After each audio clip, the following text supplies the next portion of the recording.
let's make baked macaroni and cheese, Gina Young style. I am so excited to show you all how easy it is to make your baked macaroni and cheese taste absolutely amazing. This recipe is so much fun to make. Here's what you're gonna need. You're going to need some noodles. Today I'm using the shell noodles, but by all means you can use the elbow noodles. I'm using about a pound today. Now when it's the holidays, I use 2 pounds of those noodles. You will need some evaporated milk. That's what I have here, 2 cans. You're going to need cheese. I have some, and we're shredding it today. The purpose for shredding it is, just to be honest, it's gonna taste better. Yes, you can use the cheese that's already shredded. It's gonna taste delicious, but if you're trying to really impress some people, shred your own. I'm using a sharp cheddar. I got a Colby cheese and a mozzarella. Mozzarella is gonna always give you that nice cheesy pull that we love. And you have to have some Velveeta. I got the smallest block. I believe it's like an 8 ounce. You're gonna need some butter. I'm using a half a stick.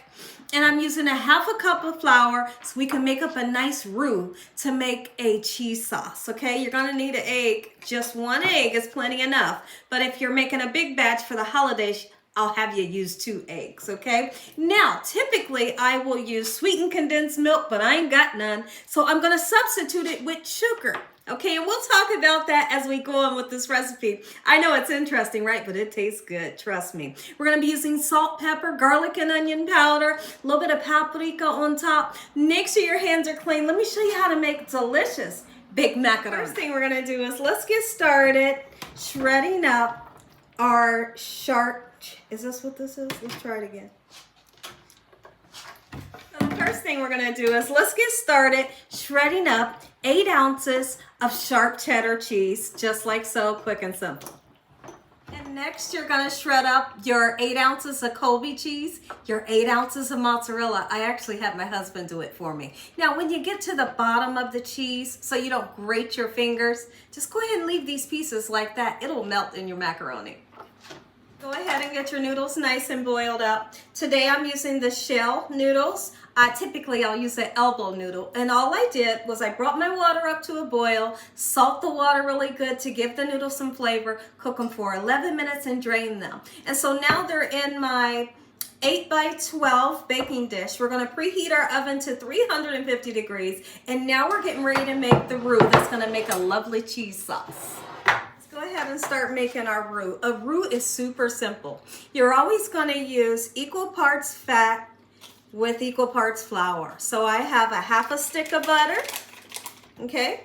And we're going to let it get nice and melty, and then we're going to put a half a cup of flour.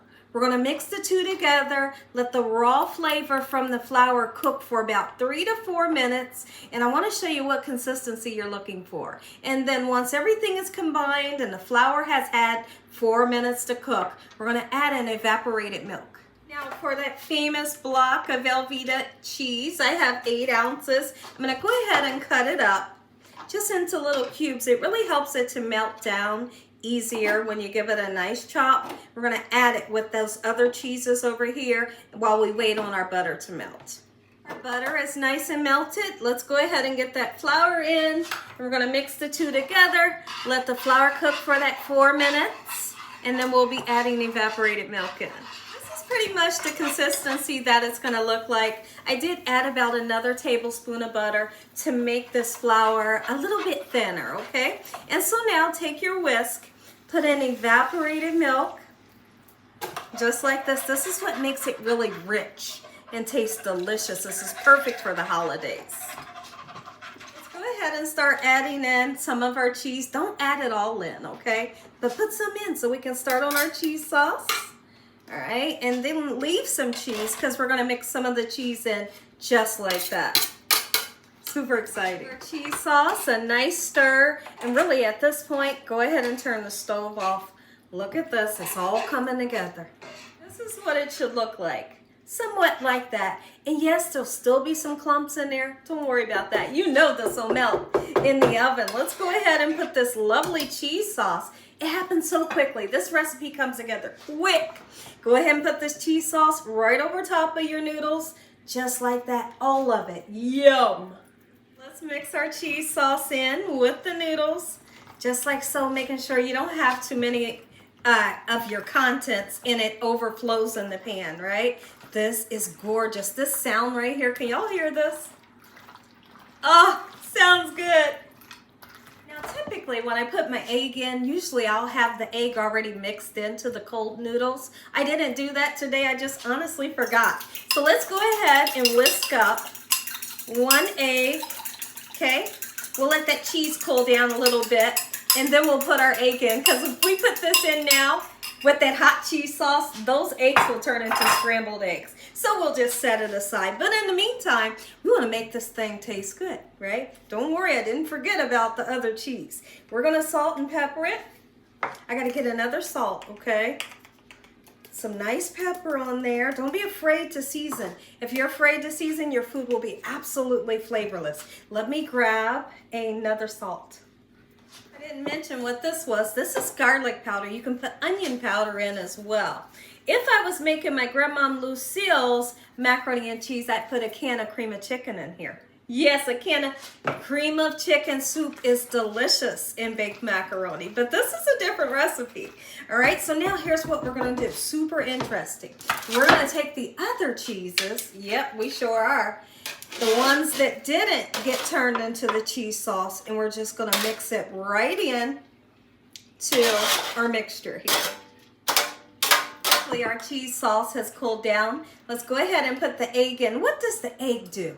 The egg helps to make it taste nice and rich, but also it helps to bind together the macaroni, okay? So let's just kind of mix it in. If at anything it looks a little dry, you can pour some milk right on top. You don't even have to mix it in. It'll all seep in, okay? What I'm getting ready to show you right now is a must here at the Young's house when I make baked macaroni. You're gonna put 3 tablespoons of sweetened condensed milk in here. Yes, yes, yes. It's a trick from down south that I love, and it makes your macaroni taste amazing. So let's just say you're in a situation like me today where I don't have sweetened condensed milk. We're going to use 3 tablespoons of sugar. Will it make it sweet? Absolutely not, and I can promise you that. It gives it a umami taste. Make them say umami every time. No more than 3 tablespoons is all you're going to need. What it does, because we have so many sharp cheeses and savory flavors in here, it balances that out. Trust me. We're going to mix this up and get it in the oven 350 degrees. Take a look at this. Listen to me, listen to me. If y'all enjoyed this video, give me a thumbs up. If you ain't subscribed, what you waiting on? Tell your family and friends, tell the world what Gina's doing in this kitchen every single day. And Father, we thank you once again for this meal, your hedge of protection and your love. Amen. Let's plate it up. I am so excited. Oh, my goodness. Look at that. Is what macaroni and cheese is supposed to look like. Oh, yes.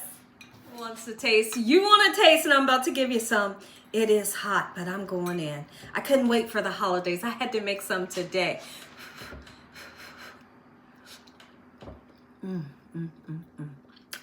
Oh my goodness.